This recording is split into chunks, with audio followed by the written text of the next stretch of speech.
আসসালামু আলাইকুম ফ্রেন্ডস, কেমন আছেন সবাই? আশা করি সবাই ভালোই আছেন। ফ্রেন্ডস, এই গাড়িটা হচ্ছে হোন্ডা ভেজেল। তো অনেক সময় দেখা যায় যে আমাদের গাড়িগুলোতে চাকা জ্যাম হয়, ব্রেক কম হয় এবং চাকাগুলো খুব হিট হচ্ছে, গাড়ি দৌড়াচ্ছে না। তো এগুলোর মূল প্রবলেম হচ্ছে, দেখুন এই গাড়ি আজকে আমরা ব্রেক সার্ভিসিং করতেছি সামনের চাকার। তো দেখুন পিস্টনগুলো কীরকম জং ধরে গেছে। তো এরকম জং ধরে গেলে কিন্তু আপনার ব্রেক পিস্টন জাম হয়ে যাবে, সেক্ষেত্রে ব্রেক প্যাডটা তাড়াতাড়ি ক্ষয় হয়ে যাবে এবং খুব গরম হবে, গাড়ি কিন্তু দৌড়াবে না। তো এগুলোর মূল কারণ হচ্ছে এই রাবার কিটগুলা এবং কাভার বুটগুলা খারাপ হয়ে যাওয়ার কারণে ভিতরে যখন পানি চলে যায় তখন এরকমটা হয়। আর এখানে ক্লিপারগুলো যদি জাম থাকে সেক্ষেত্রে আপনার গাড়িতে চাকা হিট হবে, গাড়ি কিন্তু দৌড়াবে না। এবং দেখুন এই গাড়ির ব্রেক প্যাডগুলো ভালোই আছে, তো ব্রেক প্যাডের কোনো সমস্যা নেই। মূলত সমস্যা হচ্ছে পিস্টনের। এখানে আমি নিয়ে আসছি নতুন হোন্ডা পিস্টন অরিজিনাল। তো এটা এখানে ফিটিং করব, এটাতে কোনো দাগ নেই। আর এখানে সম্পূর্ণ কিটটা নিয়ে আসছে এখানে, যেগুলো লাগবে সামনের চাকায়। তো দেখুন এখানে আমরা এগুলো ফিটিং করব। এটা হচ্ছে বাকেট, আর এটা হচ্ছে বুট কাভার পিস্টনের, আর আর এই দুইটা হচ্ছে ক্লিপার বুট, যেগুলো এখানে আমরা এগুলো কমপ্লিট চেঞ্জ করব। তো নিয়মিত এই সার্ভিসটা আমাদেরকে করতে হবে। যদি দীর্ঘদিন ধরে এই সার্ভিসটা না করেন সেক্ষেত্রে আপনার চাকাগুলো জাম হয়ে থাকবে, আপনি ঠিকমতো এটা বুঝতেও পারবেন না। তো খুব বেশি জাম হয়ে গেলে তখনই আসলে বুঝতে পারবেন। এখানে হুইল সিলিন্ডার এটা আমি ক্লিন করে ফেলছি, তো বাকি শুধু এখন ফিটিং করা বাকি। তো ভিডিওটি দেখতে থাকুন কিভাবে ফিটিং করতেছি।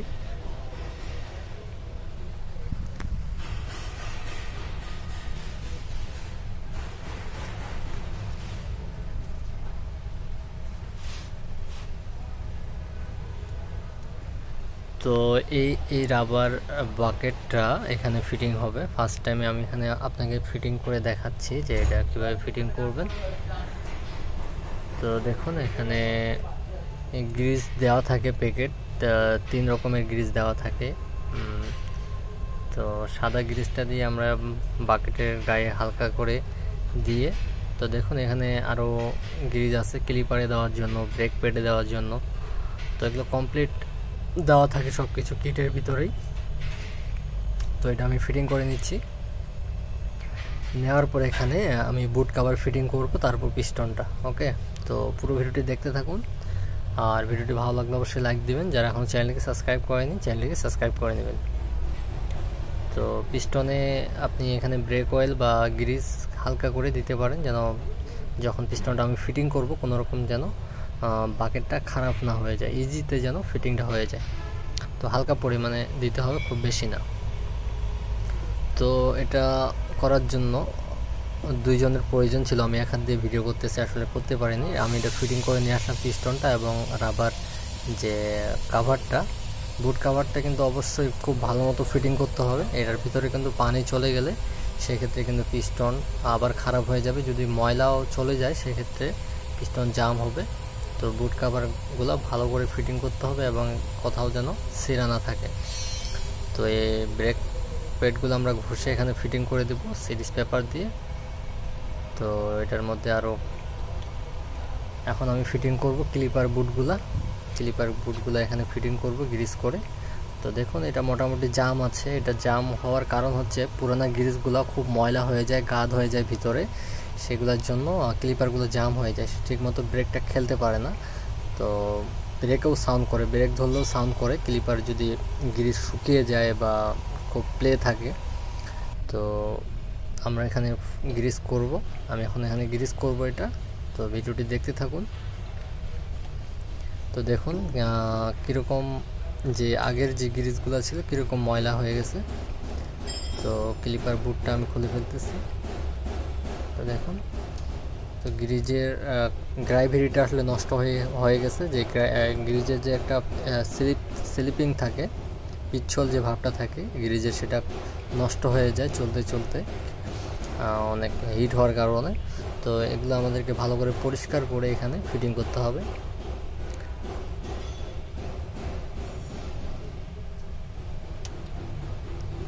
যেগুলো পুরানা গ্রিজ ভিতরে থাকবে সেগুলো সম্পূর্ণ বের করে আমরা নতুন গ্রিজ দিয়ে এটা ফিটিং করব। তো এক হাত দিয়ে ভিডিওটা করতেছি, বুঝতেই পারতেছেন। তো খুব একটা ভালো মতো কাজটা করতে পারতেছি না, তারপরেও আপনাদেরকে দেখানোর জন্য এক হাত দিয়ে করতেছি। তো ভিডিওটি দেখতে থাকুন।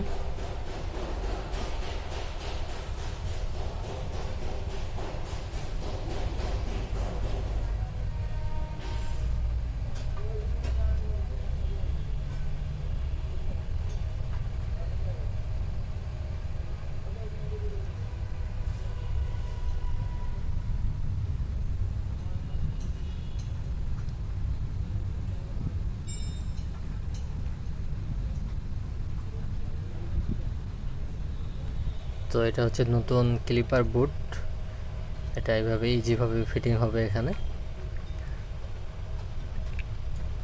তো এটা ফিটিং হয়ে গেছে, এখন ক্লিপারটা আমি গ্রিস করে ফিটিং করব।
তো ফ্রেন্ডস, নিচের ক্লিপারটা আমি ফিটিং করলাম একটা, তো আরেকটা বাকি আছে। তো এরকমভাবে ফ্রি থাকবে, ইজিভাবে খেলবে, এরকম খুব সফটভাবে খেলবে, কোনো শক্তি লাগবে না খেলতে।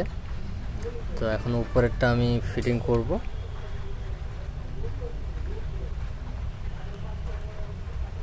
তো দেখুন, আগের যে গ্রিজগুলো ছিল কীরকম কাদো হয়ে গেছে, ময়লা পড়ে গেছে। তো এই গাড়ির ক্লিপারগুলো তো মোটামুটি ফ্রি ছিল। আমি এমনও গাড়ি অনেক কাজ করছি যেগুলোতে খুব হাতুড়ি দিয়ে বাড়ি দিয়ে দিয়ে খুলতে হয়। তো এই গাড়ির তো মোটামুটি ফ্রি আছে, তারপরেও আমরা ভালো করে ফুল সার্ভিসিং করে দিচ্ছি। তো ক্লিপারগুলো ফিটিং করা শেষ। এখানে .4 আমরা ব্রেক অয়েল নিয়ে আসছি। পুরানো ব্রেক অয়েলগুলো সব কিছু ফেলে দিয়ে আমরা এখানে হুইল সিলিন্ডার ফিটিং করব, তারপর হাওয়া ছাড়বো। সম্পূর্ণ কাজ আমরা ক্লিয়ার করব 2 চাকারই সামনে। তো এই ছিল আজকের ভিডিও, আর বেশি আর ভিডিও করতে পারলাম না, কাজ করতে হবে। তো আশা করি ভিডিওটা ভালো লেগেছে। দেখা হবে নেক্সট ভিডিওতে। আল্লাহ হাফেজ।